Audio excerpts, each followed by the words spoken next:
Aw ni ce aw ni ɲantuma a y'aw bisimila DMS TV sanfɛ foli an tan n'o b'an kanubaga n'a lamɛnbagaw bɛɛ lajɛlen Mali kɔnɔ ani Mali kɔ kan bi araba ye novembre kalo tile 12 san 2025 aw ka dɔn kibaru ni o wagati selen san'an ka da se an ka bi kunnafonibaw ma ne ka olu da aw tulo kan an bɛ aw hakilina jigin k'aw bɛ se k'an dɛmɛ ni kunnafoniya ni kanni n'a carili ani k'aw hakilinaw di hakilina diyɔrɔ la wali kɔfɛ bi kunnafoniba minnu b'an bolo ni ka olu da aw tulo kan dɔw bɛ tali kɛ Programme présidentiel d'urgence hospitalière ko hukumu yɛrɛ kɔni kɔnɔna la a yirala k'a fɔ ko tɛnɛndon novembre kalo tile 10 san 2025 min an ka Mali furancɛ fanga ɲɛmaa ye n'o ye son excellence le général d'armée Assimi Goïta ale kɔni taara dɔgɔtɔrɔso dɔ yɛrɛ kɔni biriki fɔlɔ da an ka Bamakɔ arrondissement fɔlɔ CCRF yɛrɛ kɔni na walasa min yɛrɛ kɔni ye dɔgɔtɔrɔso ye ka o jɔ an ka Mali jamana kɔnɔna na wale min bɛ kɛ sabu yɛrɛ kɔni ni Mali jamana kɔnɔdenw bɛɛ lajɛlen bɛ se ka furakɛ sanga ani wagati jamana fantan naani bɛɛ lajɛlen na. An bɛ wagati min na i n'a fɔ ko bi an ka jamana bɛ lahalaya min yɛrɛ kɔnɔna ka sanga ni o ko in y'a yirala k'a fɔ ko tɛnɛndon novembre kalo tile 10 san 2025 min an ka Mali ministre des affaires étrangères n'o ye Abdoulaye Diop ko kumaɲɔgɔnya tɛmɛna ale ni Royaume-Uni jamana ka ciden yɛrɛ kɔni fɛ ciden min yɛrɛ kɔni cin bɛ farafinna jamanaw yɛrɛ kɔni ma yirala k'a fɔ k'a ka sanga ni an ka jamana ka lahalaya yɛrɛ kɔni ko kumaɲɔgɔnya tɛmɛna ni ma kofɔlen ni an ka Mali ministre des affaires étrangères ni ɲɔgɔn cɛla la. Ko tɛnɛndon novembre kalo tile 10 san 2025 citerne ni convoi caman yɛrɛ kɔni donna Segu région kɔnɔna na wali min yɛrɛ kɔni kɛra lafiyaba ye ni région sigiba Maniema ka d'a kan nin y'a dɔgɔkun caman yɛrɛ kɔni min ye carburant ko gɛlɛn ye o kɔni tun bɛ région kofɔlen in kɔnɔna na ko nka citerne ba min yɛrɛ kɔni donna nin don kofɔlen na o bɛ kɛ sababu ye ni ka dankari carburant ko gɛlɛya yɛrɛ kɔnɔna ni région in kɔnɔna na. Mediterranean Shipping Company ni o ye MSC maaw yɛrɛ kɔni ni nin ye bato belebeleba dɔ ye min yɛrɛ kɔni bɛ don ni fɛnw ye jamana caman kɔnɔna na i n'a fɔ Mali jamana bɛ o la cogo min i n'a fɔ bɛɛ lajɛlen tun b'a kalama novembre kalo tile 6 tɛmɛnen san 2025 o maaw tun ye laseli kɛ ko min yɛrɛ kɔni u ka bato nalen an ka Mali jamana kɔnɔna na k'u bɛna o jɔ wagati kuntagala dɔ kɔnɔna na a yirala k'a fɔ ko kabini nin maa yɛrɛ kɔni laseli kɛ min an ka Mali gouvernement maa dɔ ye olu wulila ne ka kumaɲɔgɔnya tɛmɛ o ni MSC maaw yɛrɛ kɔni ɲɔgɔn cɛ la o kumaɲɔgɔnya yɛrɛ de kɔni kɔfɛ tɛnɛndon novembre kalo tile 10 san 2025 MSC maaw yɛrɛ kɔni laseli kɛ k'u bɛna continuer ni u ka bateau donni an ka Mali jamana kɔnɔna na bɛ wagati min na i n'a fɔ ko bi.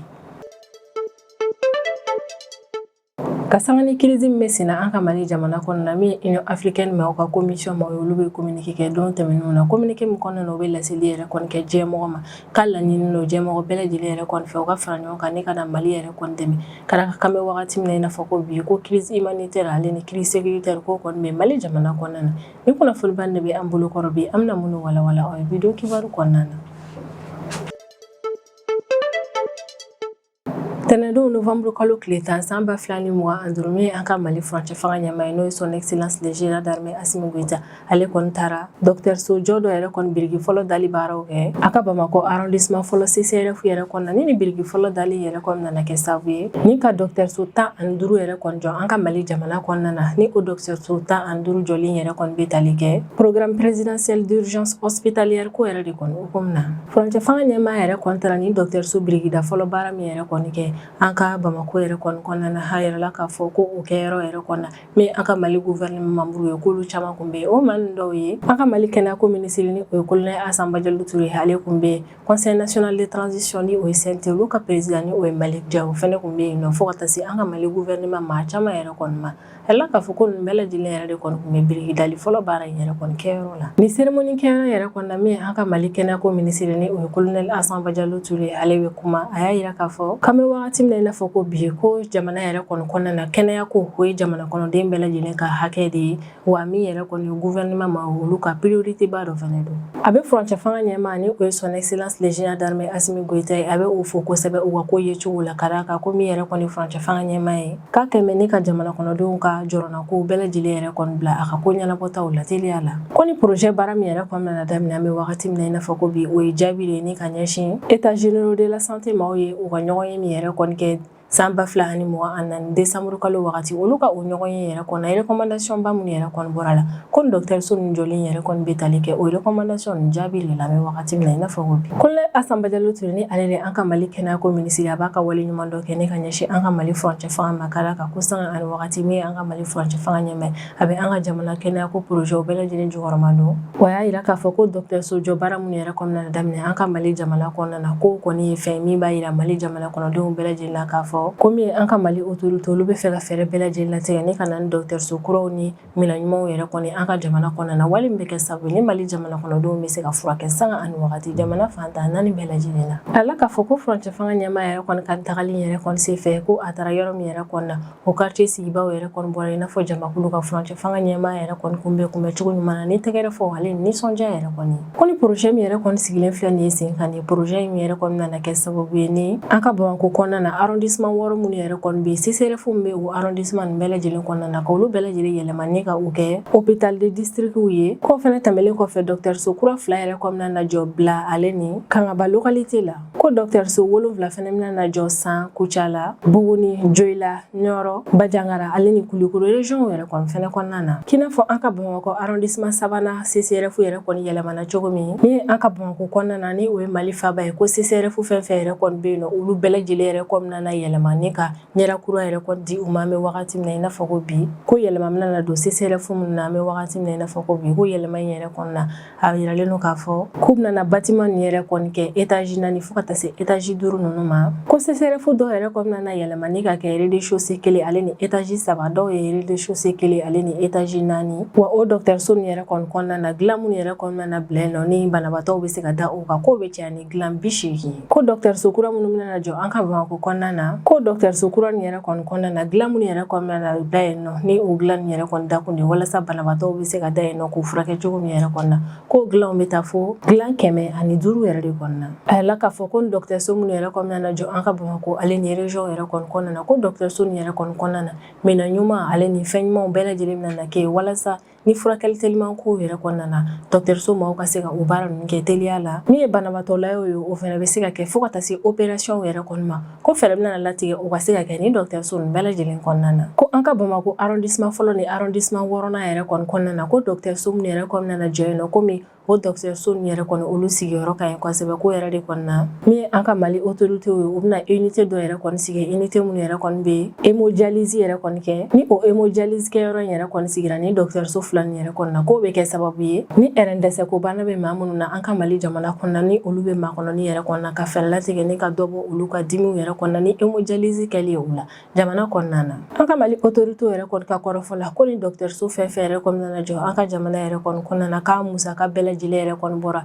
jamana ka budget yɛrɛ de kɔni na ko wa min yɛrɛ kɔni ye CCRF ni yɛlɛmani ye k'o baara kan ka kɛ kalo 12 kuntagala kɔnɔna ni o ye san 1 min ye région kɔnɔnaw ta ye olu ta kɔni ye kalo 24 ni o bɛ bɛn san 2 de ma kɛnɛyako minisiri ni o ye Kolonɛl Asan Badialo Ture ale ka kumakuncɛ kumaw na a y'a yira k'a fɔ ko ni dɔgɔtɔrɔso ninnu yɛrɛ kɔni ni minnu bɛna na kɛ an ka Bamakɔ district kɔnɔna na ni olu bɛna na kɛ san 1 kuntagala kɔnɔna ni minnu bɛna na kɛ région kɔnɔna na n'olu bɛna na kɛ san 2 kuntagala kɔnɔna na ko o dɔgɔtɔrɔso jɔli nin yɛrɛ kɔni bɛ kɛ sababu ye ni k'a yira Mali jamana kɔnɔdenw bɛɛ lajɛlen na k'a fɔ ko min an ka Mali gouvernement ma olu ka laɲini de ye wa u bɛ fɛɛrɛ latigɛ ni ka jamana kɔnɔdenw yɛrɛ kɔni surunya kosɛbɛ kɛnɛyako yɔrɔw la ale ni kan ka Mali autorité olu bɛ fɛ ka fɛɛrɛ bɛɛ lajɛlen yɛrɛ kɔni latigɛ min yɛrɛ kɔni furakɛli kɛcogo ɲuman yɛrɛ kɔni k'o di Mali jamana kɔnɔdenw ma Mali fantan a naani bɛɛ lajɛlen na ko dɔgɔtɔrɔso nin yɛrɛ kɔni dayɛlɛli bɛna kɛ sababu ye ni ka camanba yɛrɛ de kɔni bɔ maaw cɛliw la ni ka taa n'u ye dɔgɔtɔrɔso la ale ni dɔgɔtɔrɔso minnu bɛ an ka jamana kɔnɔna ni olu yɛrɛ kɔni falen don an bɛ wagati min na i n'a fɔ ko bi banabaatɔw la ka fɛɛrɛ latigɛ ni ka dɔw yɛrɛ kɔni bɔ o la wali min yɛrɛ kɔni bɛ kɛ sababu ye ni furakɛlikɛlaw olu bɛ furakɛli yɛrɛ kɔni kɛ nɔgɔya kɔnɔna na min fana ye banabaatɔ olu bɛ se ka furakɛ sanga ani wagati jamana fantan naani bɛɛ lajɛlen na tɛnɛndon novembre kalo tile 10 san 2025 an ka Mali ministre des Affaires étrangères ni o ye Abdoulaye Diop ye ko téléphone na kuma yɛrɛ kɔni tɛmɛna hale ni Royaume-Uni maaw ka ministre d'État yɛrɛ kɔni fɛ ni o yɛrɛ kɔni ye Royaume-Uni maaw ka ciden ye farafinna jamanaw yɛrɛ kɔni ma ko téléphone na kuma tɛmɛna an ka ministre des Affaires étrangères ni ma ko fɔlen yɛrɛ kɔni ɲɔgɔn cɛ la ni ale tɔgɔ ye Baroness Chapman yɛrɛ kɔni ni téléphone na kuma yɛrɛ kɔni sen fɛ an ka Mali ministre des Affaires étrangères ni o ye Abdoulaye Diop yɛrɛ kɔni an ka jamana bɛ lahalaya min na an bɛ wagati min na i n'a fɔ ko bi a b'o bɛɛ lajɛlen yɛrɛ kɔni da Royaume-Uni ka ni ministre in kulo kan ni o lahalaya gɛlɛya nin yɛrɛ kɔni ye an bɛ wagati min na i n'a fɔ ko bi tajimafɛn ko gɛlɛyaw ale ni jamana ka lakana ko an bɛ wagati min na i n'a fɔ ko bi Abdoulaye Diop ka kuma yɛrɛ kɔni kɔnɔna na a bɛ sinsin a kan wa a b'a yira k'a fɔ ko min an ka Mali gouvernement ma olu bɛ k'u seko n'u damayira bɛɛ kɛ ko wa sanga ani wagati u bɛ fɛɛrɛ bɛɛ lajɛlen latigɛ ni ka fɛɛrɛw sigi sen kan walasa ka Mali fantan a naani bɛɛ lajɛlen lakana ale ni ka fɛɛrɛ latigɛ min ye tajimafɛn o ka se ka don jamana kɔnɔna na sanga ani wagati wale min bɛ kɛ sababu ni jamana bɛ segin a togo kɔrɔ yɛrɛ kɔnɔna min ye tajimafɛn ko gɛlɛya ye danbe kari o la teliya la an ka ministre des affaires étrangères bi profiter ni téléphone na kuma in yɛrɛ kɔni fɛnɛ na ne ka dénonceli kɛ k'a yira k'a fɔ k'an bɛ wagati min na i n'a fɔ ko bi ko kunnafonidila dɔw yɛrɛ kɔni bɛ yen nɔ olu tɛ foyi yɛrɛ kɔni na kunnafoni jugu carili kɔ Mali yɛrɛ kɔni contre la wa a bɛ sinsin a kan k'an bɛ wagati min na i n'a fɔ ko bi ko min yɛrɛ kɔni an ka Mali gouvernement ma o k'olu cɛsirilen don jamana fantan naani bɛɛ lajɛlen lakana sabatili la k'an ka Mali gouvernement ma o cɛsirilen don fɛɛrɛ bɛɛ lajɛlen latigɛli la walasa Mali fantan a naani bɛɛ lajɛlen ka kɛ jamana kɔnɔdenw ta ye wale min bɛ kɛ sababu ni Mali jamana kɔnɔdenw n'u bololafɛ olu ka lakana yɛrɛ kɔni bɛ sabati jamana fantan naani bɛɛ lajɛlen na Royaume-Uni maaw ka ministre d'État yɛrɛ kɔni ka fanfɛla la ni o ye Baroness Chapman yɛrɛ kɔni ale ka fanfɛla la a yira k'a fɔ k'an bɛ wagati min na i n'a fɔ ko bi min Royaume-Uni maaw k'olu ka solidarité yɛrɛ kɔni bɛ Mali jamana ye ko wa an ka Mali gouvernement maaw fo kosɛbɛ ka d'a kan min an ka Mali gouvernement maaw olu kɛmɛ ni ka fɛɛrɛ bɛɛ lajɛlen yɛrɛ kɔni sigi sen kan walasa jamana yɛrɛ kɔni bɛ nin gɛlɛya min kɔnɔna na ka fɛɛrɛ latigɛ ni ka jamana bɔ o gɛlɛya kɔnɔna na Royaume-Uni ka ministre d'État ale ni an ka Mali ministre des affaires étrangères fila bɛɛ y'a yira k'a fɔ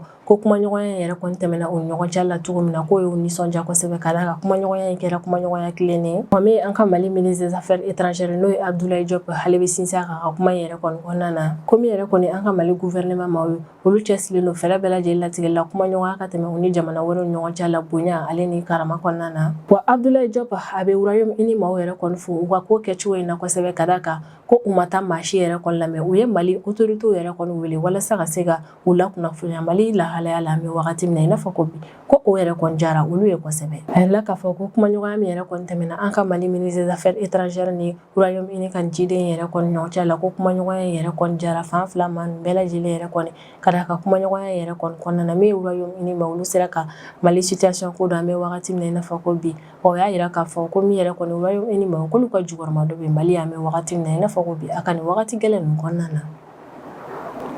ko dɔgɔkun caman carburant ko gɛlɛya yɛrɛ kɔni kɔfɛ ko tɛnɛndon novembre kalo tile 10 san 2025 Segu région maaw a yirala k'a fɔ ko min yɛrɛ kɔni citerne convoi caman ye ko kɔni donna nin yɔrɔ kofɔlen in yɛrɛ kɔnɔ wale min nana kɛ sababu ye ni ka camanba yɛrɛ de kɔni bɔ Segu carburant ko gɛlɛya la an bɛ wagati min na i n'a fɔ ko bi ko ni citerne convoi ba min yɛrɛ kɔni donna Segu région yɛrɛ kɔni kɔnɔna na ko nana kɛ sababu ye ni wagati gɛlɛn minnu yɛrɛ kɔni kun bɛ Segu sigibaa maaw ka k'o dabɔ tajimafɛn ko gɛlɛyaw yɛrɛ kɔni na ka dankari o la wale min yɛrɛ kɔni kɛra sababu ye ne ka nin région sigibaa maa nin yɛrɛ kɔni nisɔndiya o kɛlen ne ka tajimafɛn yɛrɛ kɔni don tɛ o ka région kɔnɔna na a yirala k'a fɔ ko ni citerne yɛrɛ kɔni convoi donnen Segu région yɛrɛ kɔni kɔnɔna na ko o lakana ko sabatila an ka Mali fintigilakaw de fɛ ko wa kabini ni citerne convoi ni an ka Mali fintigilakaw yɛrɛ kɔni donna Segu région yɛrɛ kɔni kɔnɔna na k'u kunbɛnna Segu gouverneur fɛ ni o ye commissaire général de brigade de police Soumaïla Traoré ko min yɛrɛ kɔni ye Segu autorité civile fo ka taa se Segu autorité militaire yɛrɛ kɔni ma k'olu caman yɛrɛ de kɔni bɔra ni ka taa an ka Mali fintigilakaw ale ni citerne convoi yɛrɛ kɔni kunbɛn Segu région kɔnɔna na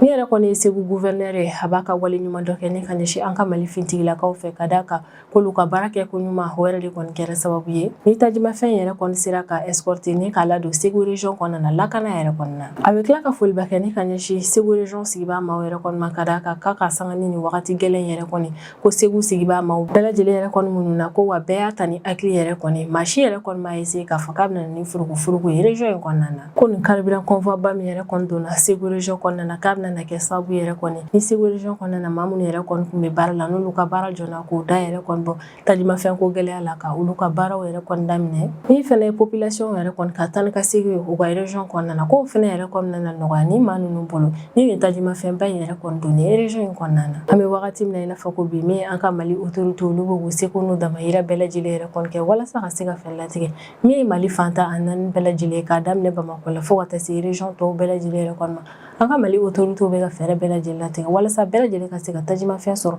sanga ani wagati wale min bɛ kɛ sababu ye ne ka kɛ lafiyaba ye Mali jamana kɔnɔdenw ma an bɛ wagati min na i n'a fɔ ko bi novembre kalo tile 6 tɛmɛnen san 2025 min ye Mediterranean shipping campagne maaw yɛrɛ kɔni ni nin ye bato belebeleba dɔ yɛrɛ kɔni minnu bɛ maaw yɛrɛ kɔni ka feerefɛnw ta ne ka taa d'u ma u ka jamana kɔnɔna na olu maaw kun ye laseli kɛ nin don kofɔlen in na communiqué la communiqué min kɔnɔna na o y'a yira k'a fɔ ko ka sanga ni Mali jamana yɛrɛ kɔni ka lahalaya min wagati min na i n'a fɔ ko bi k'olu yɛrɛ kɔnɔna na u ka baaraw yɛrɛ kɔni jɔ Mali jamana kɔnɔna na fɔlɔ o wale yɛrɛ kɔni kɔfɛ an y'a ye k'a fɔ ko tɛnɛn don novembre kalo tile 10 san 2025 Mediterranean Shipping Company maaw yɛrɛ kɔni bɔra ne ka laseli yɛrɛ kɔni kɛ k'u kun ye laseli min kɛ k'a fɔ k'u bɛna u ka baaraw jɔ an ka Mali jamana kɔnɔna na wagati kuntagala dɔ kɔnɔna na k'u y'o annulé kan bɛ wagati min na i n'a fɔ ko bi k'u bɛna continuer ne ka na n'u ka bateau yɛrɛ kɔni an ka Mali jamana kɔnɔna na a yɛrɛ k'a fɔ ko kabini Mediterranean Shipping Company ni o ye MSC maaw yɛrɛ kɔni ko kabini olu kɔni ye laseli kɛ k'a yira k'a fɔ ko min yɛrɛ kɔni u ka baaraw kɛlen ne ka na Mali jamana kɔnɔna na k'u bɛna o jɔ wagati kuntagala dɔ kɔnɔna na komi an ka Mali gouvernement membre dɔw ye ni o ye kɛrɛnkɛrɛnnenya la an ka Mali feereli sanni ko ministre ni o ye Musa Alassane Diallo ye an ka Mali sɔrɔko ministre ni o ye Aliou Seni Sano ye fo ka taa se an ka Mali ministre transport ma ni o ye Madame Danbele Madina Sisoko yɛrɛ kɔni ko olu yɛrɛ de kɔni farala ɲɔgɔn kan ni ka kumaɲɔgɔnya yɛrɛ kɔni tɛmɛ o ni MSC maaw yɛrɛ kɔni ɲɔgɔn cɛ la u ka nin décision ko in na mɛ wagati min na i n'a fɔ ko bi nin ɲɔgɔn min yɛrɛ kɔni tɛmɛla an ka Mali gouvernement maaw ni MSC maaw yɛrɛ kɔni ɲɔgɔn cɛ la o ɲɔgɔn ye yɛrɛ de kɔni kɔfɛ min MSC maaw yɛrɛ kɔni u y'a yira k'a fɔ ko kumaɲɔgɔnya min bɔra olu ni Mali gouvernement maaw ka ɲɔgɔn ye yɛrɛ kɔni kɔnɔna na ko kumaɲɔgɔnya in kɛra kumaɲɔgɔnya ɲumanba ye k'u sera ka ɲɔgɔn faamu o yɛrɛ de kɔni na u ye laseli yɛrɛ kɔni kɛ ko min yɛrɛ kɔni u ka baara kɛlen ne ka na Mali jamana kɔnɔna na k'u bɛ segin ko kura ye ne ka o kɔni daminɛ wale min yɛrɛ kɔni kɛra sababu ye ne ka an ka Mali opérateur économique yɛrɛ kɔni la nisɔndiya kosɛbɛ ka d'a kan ni nin maa nin yɛrɛ kɔni kun y'u ka baaraw yɛrɛ kɔni jɔ o kun bɛ kɛ sababu ye ne ka maa caman yɛrɛ kɔni ka feerefɛnw yɛrɛ kɔni bloqué jamana wɛrɛw kɔnɔna na MSC Mali SA maaw yɛrɛ kɔni ka direction maaw ka kɔrɔfɔ la ko gɛlɛya minnu yɛrɛ kɔni kɛra sababu ye ni olu kun ye laseli kɛ k'a yira k'a fɔ k'u bɛna u ka baaraw kɛli Mali jamana kɔnɔna na k'u bɛna u baara jɔ wagati kuntagala dɔ yɛrɛ kɔni kɔnɔna na komi an ka Mali ministre yɛrɛ kɔni k'a ye décision ale ni fɛɛrɛ dɔw yɛrɛ kɔni latigɛ fɛɛrɛ min bɛ kɛ sababu ye ne ka o gɛlɛya ninnu yɛrɛ kɔni wuli ka bɔ olu kan ko ministre yɛrɛ kɔni kelen ne ka o ko in kɛ ko o jara olu MSC maaw yɛrɛ kɔni ye kosɛbɛ ko komi olu y'a ye k'a fɔ min yɛrɛ kɔni Mali gouvernement ale bɛ fɛ ka fɛɛrɛ bɛɛ lajɛlen yɛrɛ kɔni latigɛ walasa min yɛrɛ kɔni ye MSC maaw olu ka baaraw yɛrɛ kɔni kana na jɔ komi olu MSC maaw yɛrɛ kɔni olu y'a ye k'a fɔ ko Mali autorité ye fɛɛrɛ bɛɛ lajɛlen latigɛ o ko la ko yɛrɛ de kɔni na olu bɛ décision yɛrɛ kɔni ta ni ka sigi ko kura ye k'u ka baaraw daminɛ Mali jamana kɔnɔna na ko yɛrɛ de kɔni na MSC maaw yɛrɛ kɔni ka nin décision in tali ne k'a yira k'a fɔ k'u bɛ continuer ne ka u ka baaraw yɛrɛ kɔni kɛ an ka Mali jamana kɔnɔna na ko ye jaabi de ye ne ka ɲɛsin an ka Mali autorité yɛrɛ kɔni ka cɛsiralen n'u ka baara ni fɛɛrɛ latigɛw yɛrɛ kɔni na walasa min yɛrɛ kɔni ni groupe Mali olu ka fɛɛrɛ bɛɛ lajɛlen latigɛ u ka baara kana na jɔ Mali jamana kɔnɔna na nka compagnie Mali yɛrɛ kɔni y'a perepere latigɛ k'a fɔ k'ale n'a sɔrɔ olu y'u ka baaraw yɛrɛ kɔni continuer an ka Mali jamana kɔnɔna na k'o n'a taw ta k'o yɛrɛ kɔni bɛ ka kɛ cogo min terrain yɛrɛ kɔni sanfɛ k'u bɛ continuer halisa ne ka o kow jateminɛ kosɛbɛ an kɔni bɛ wagati min na i n'a fɔ ko bi i n'a fɔ bɛɛ lajɛlen b'a kalama cogo min min an ka Mali autorité ye sanga ani wagati olu bɛ fɛɛrɛ bɛɛ lajɛlen yɛrɛ kɔni latigɛ walasa hali n'a sɔrɔ Mali yɛrɛ kɔni bɛ nin gɛlɛya in kɔnɔna na an bɛ wagati min na i n'a fɔ ko bi min yɛrɛ kɔni ye an ka feerefɛnw olu ka se ka don jamana kɔnɔna na sanga ani wagati wale min yɛrɛ kɔni bɛ kɛ sababu ye ni min an ka jamana ka sɔrɔko yɛrɛ kɔni caman yɛrɛ kɔni tɛ bɔ o la ni wagati gɛlɛn in kɔnɔna na Son Excellence Mahmoud Ali Youssouf ni ale de Union Africaine maaw ka commission président yɛrɛ kɔni ale bɛ bɔ ne ka welemada kɛ ka ɲɛsin diɲɛmɔgɔ yɛrɛ kɔni ma k'an bɛ wagati min na i n'a fɔ ko bi k'a ka kan diɲɛmɔgɔ ka fara ɲɔgɔn kan ne ka fɛɛrɛ teliman dɔw yɛrɛ kɔni latigɛ ka sanga ni crise sécuritaire ale ni crise humanitaire min yɛrɛ kɔni bɛ sen na an ka Mali jamana kɔnɔna na Union Africaine maaw ka commission président ni o ye Mahmoud Ali Youssouf yɛrɛ kɔni ale bɛ bɔ don tɛmɛnenw yɛrɛ kɔnɔna ne ka communiqué kɛ Union Africaine maaw yɛrɛ kɔni ka commission maaw tɔgɔ la communiqué min yɛrɛ kɔni kɔnɔna na y'a yira k'a fɔ k'an bɛ wagati min na i n'a fɔ ko bi ko Mali jamana yɛrɛ kɔni bɛ lahalaya min na ko kɛmɛ ne ka ale jɔrɔ kosɛbɛ k'an bɛ wagati min na i n'a fɔ ko bi ko Mali jamana yɛrɛ kɔni ka lakanako lahalaya ko tiɲɛna kosɛbɛ min ye banbaciwale maa dɔw ye k'olu kɛmɛ ne ka siratigɛ maaw la jamana kɔnɔdenw yɛrɛ kɔni mako bɛ se fɛnba minnu yɛrɛ kɔni ma u tɛ ka se ka olu lasɔrɔ banbaciwale maaw sababuya fɛ ko min fɛnɛ ye Mali jamana kɔnɔdenw yɛrɛ kɔni ko crise humanitaire yɛrɛ kɔni juguyamɛ an bɛ wagati min na i n'a fɔ ko bi Mali jamana kɔnɔna na Union Africaine commission président yɛrɛ kɔni ka communiqué in kɔnɔna na a b'a yira k'a fɔ ko binkani wale fɛn fɛn bɛ ka kɛ ne ka ɲɛsin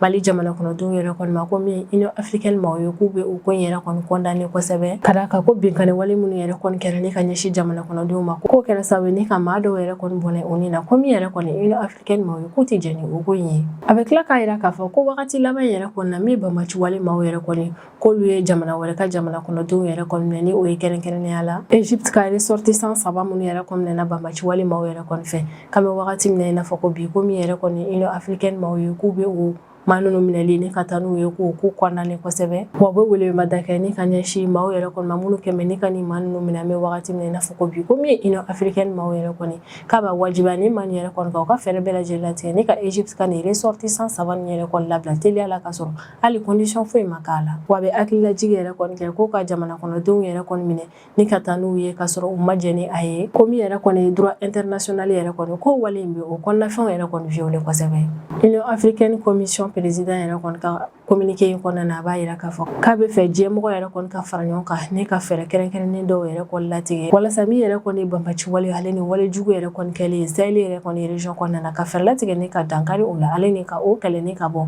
Sahel région kɔnɔna na Mahmoud Ali Yusuf yɛrɛ kɔni ka kɔrɔfɔ la k'ale bɛ wuli mada kɛ ni ka ko minnu yɛrɛ kɔni kɛ olu de ye jamanaw yɛrɛ kɔni ka jɛɲɔgɔnya tɛmɛ u ni ɲɔgɔn cɛ la min ye renseignement ye u ka to ka olu di ɲɔgɔn ma ko jamana minnu yɛrɛ kɔni bɛ yen nɔ ni banbaci wale menace yɛrɛ kɔni bɛ o jamana nin yɛrɛ kɔni kan ko Union africaine yɛrɛ kɔni bɛ laɲini kɛ min ye maa wɛrɛ u kana o jamana nin yɛrɛ kɔni jukɔrɔmadon ni minɛnw ale ni wari yɛrɛ kɔni dili u ma cogo min u bɛ se ka banbaci wale ale ni fɛn ninnu menace ninnu kɛlɛ ka bɔ u ka jamana kɔnɔna na Union africaine maaw ka commission président yɛrɛ kɔni ka kɔrɔfɔ la ka communiqué yɛrɛ kɔni kɔnɔna na ko min ye Union africaine maaw yɛrɛ kɔni k'olu ka solidarité yɛrɛ kɔni bɛ Mali gouvernement ni Mali jamana kɔnɔdenw bɛɛ lajɛlen ye ko wa olu ka solidarité yɛrɛ kɔni bɛ maa somɔgɔw ye minnu yɛrɛ kɔni ka mɔgɔ tora nin wale ninnu na kumakuncɛ kuma na Mahmoud Ali Yusuf ni ale de ye Union africaine commission président ale b'a laseli kɛ k'an bɛ wagati min na i n'a fɔ ko bi ko min yɛrɛ kɔni Union africaine ye ale bɛ Mali jamana ale ni Sahel jamanaw bɛɛ lajɛlen yɛrɛ kɔni ka bila la kɛrɛnkɛrɛnnenya la banbaci wale menace bɛ jamana minnu kan ko min yɛrɛ kɔni Union africaine maaw ye k'u bɛ o jamana nin bɛɛ lajɛlen yɛrɛ kɔni ka bila la walasa ka se ka u dɛmɛ cogo min u mago bɛ bɛn ale ni basigi min na u ka jamana kɔnɔna na u ka se ka o yɛrɛ kɔni lasɔrɔ ni Union africaine maaw yɛrɛ kɔni ka dɛmɛ an bɛ wagati min na i n'a fɔ ko bi